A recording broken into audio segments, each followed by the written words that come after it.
alaykum, hurmatli video kuzatuvchilari. Bugungi videoda biz MagoUz ilovasi orqali keksalar va nogironligi bo'lgan shaxslarga sanatoriyada davolanish uchun yo'llanma olish va yo'llanma navbatini tekshirishni ko'rsatib o'tamiz. Buning uchun MagoUz ilovasiga kiramiz va xizmat nomi bo'limidan, demak, sanatoriya deya qidiramiz. Demak, bu yerda keksalar va nogironligi bo'lgan shaxslarga sanatoriyalarda davolanish uchun yo'llanma berish bo'limiga kirib olamiz. Xizmatdan foydalanish bo'limini tanlaymiz. Keyingi navbatda hujjat turini tanlaymiz. Doimiy yashash hududi, yashash tumani va yashash MFY'sini tanlab qo'yamiz.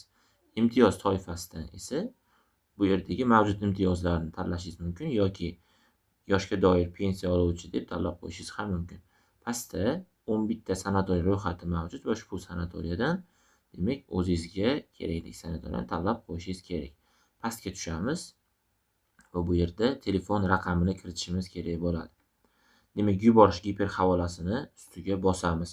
Keyingi navbatda, demak, bizning ma'lumotlarimiz muvaffaqiyatli yuborilgan bo'ladi. Ushbu ma'lumotlar navbatini tekshirish uchun pastda havola mavjud. Avval berilgan navbat tekshirish uchun havolaga o'ting bo'limida mana o'tish giper havolasini ustiga bosamiz. Sanatoriyaga navbatni tekshirish bo'limidan xizmatdan foydalanish bo'limini tanlaymiz. Bu yerda JSHR ma'lumotlari o'zi avtomatik kiritiladi. O'sha nogironligi bo'lgan shaxs yoki nafaqa oluvchi keksa odamdan.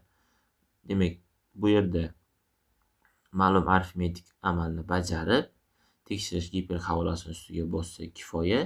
Demak, bizning navbat to'g'risidagi ma'lumotimiz muvaffaqiyatli shakllanadi. Ma'lumotlar shulardan iborat edi. Keyingi videolarda ko'rishguncha xayr, sog' va salomat bo'ling.